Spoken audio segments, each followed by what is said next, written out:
इतिहास में कई ऐसी तारीखें हैं जो कई ऐतिहासिक घटनाओं का गवाह है, लेकिन भारत के इतिहास में एक ऐसी खूनी दास्तां भी दर्ज है जिसमें अंग्रेजों के अत्याचार और हजारों भारतीयों के नरसंहार की दर्दनाक घटना है। हम बात कर रहे हैं जलियांवाला बाग हत्याकांड की। नमस्कार, प्रदेश तक के इस ऐतिहासिक कार्यक्रम इतिहास के पन्नों से मैं प्रशांत त्रिपाठी इस अनोखे कार्यक्रम में आपका बहुत बहुत स्वागत है।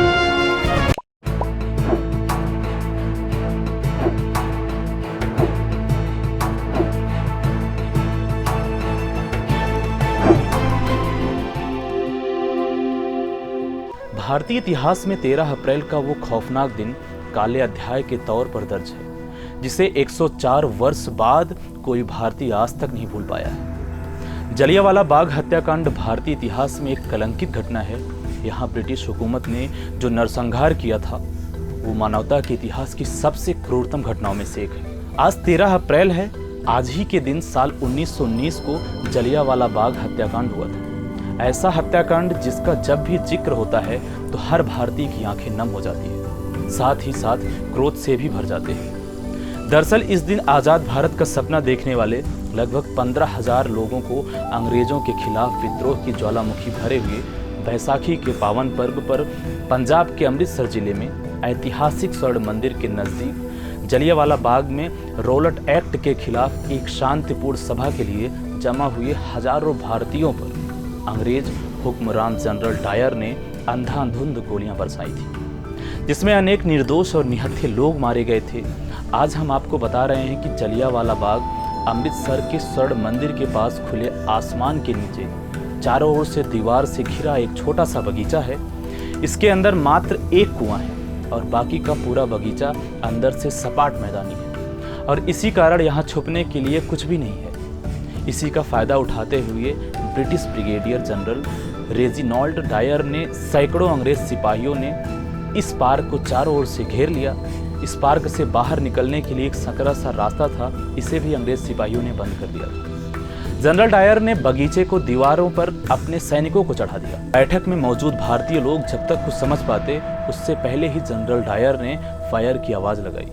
उनसे बाग में मौजूद बूढ़ों, महिलाओं और बच्चों पर ताबड़तोड़ गोलियां चलवा दी। गोलियों की बौछार से पार्क में अफरा तफरी मच गई। लोग जान बचाने के लिए हर तरफ भागने लगे और अंग्रेजों की गोलीबारी से बचने के लिए घबराई हुई बहुत सी औरतें, उनके बच्चों समेत सैकड़ों लोग उसी बाग में मौजूद एक कुएं में कूद गए। कुएं में कूदने से उनकी जान तो नहीं बची, बल्कि फिरंगियों की गोली से मरने के बजाय दबाव और दम घुटने से ही कुएं में उनकी मौत हो गई। निकास का रास्ता संकरा होने के कारण बहुत से लोग भगदड़ में कुचले गए और हजारों लोगों की गोलियों की चपेट में। इसके कारण भी अनेक लोग इस कुख्यात घटना के दौरान मारे गए थे।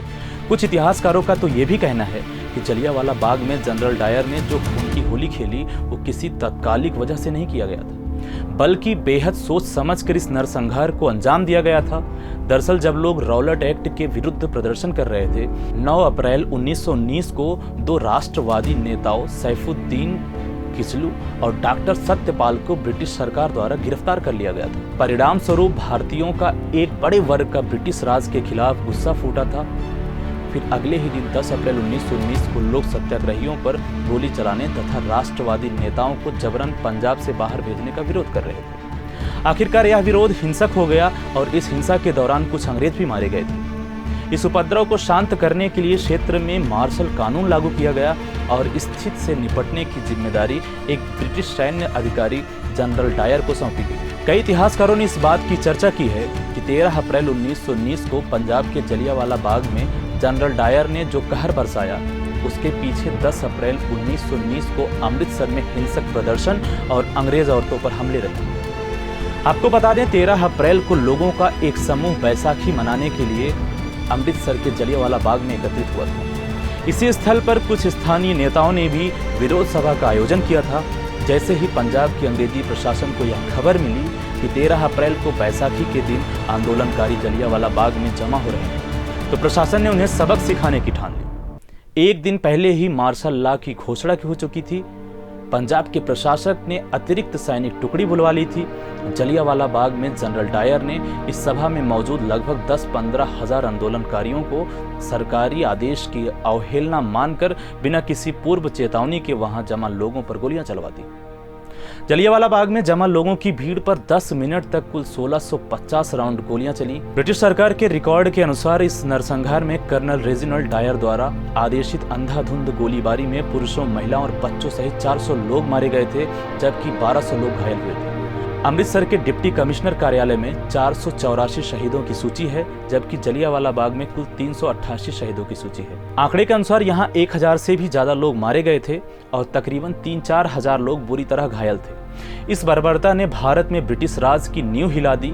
गौरतलब है कि इसी घटना के बाद भारत में ब्रिटिशर्स और उनके सामान का बहिष्कार होने लगा था। इस घटना की देश सहित पूरी दुनिया में आलोचना हुई। दुनिया के सामने ब्रिटिश सरकार का काला चेहरा बेनकाब हुआ। घटना के बाद रविंद्रनाथ टैगोर ने अपनी नाइटहुड की उपाधि ब्रिटिश सरकार को वापस कर दी। इस हत्याकांड की विश्वव्यापी निंदा हुई, जिसके दबाव में secretary of state Edwin Montagu ने 1919 के अंत में इसकी जांच के लिए हंटर कमीशन नियुक्त किया। कमीशन के सामने ब्रिगेडियर जनरल रेजिनाल्ड डायर ने स्वीकार किया कि वह गोली चलाने का निर्णय पहले से ही ले चुका था। हंटर कमीशन की रिपोर्ट आने के बाद 1920 में ब्रिगेडियर जनरल रेजिनाल्ड डायर को अपने पद से हटाकर कर्नल बना दिया गया और उसे भारत में पोस्ट न देने का निर्णय लिया गया। विश्वव्यापी निंदा के दबाव के बाद में ब्रिटिश सरकार को उसका निंदा प्रस्ताव पारित करना पड़ा और ब्रिगेडियर जनरल रेजिनाल्ड डायर को इस्तीफा देना पड़ा। बाद में इस घटना का बदला भी एक भारतीय ने लिया। उधम सिंह नाम के एक वीर भारतीय क्रांतिकारी ने लंदन में जाकर इस नरसंहार के आरोपी जनरल डायर की हत्या गोली मारकर कर दी। इतिहास के पन्नों में ऐसी ही कई और रोचक जानकारियों के लिए आप जुड़े रहें प्रदेश तक के साथ।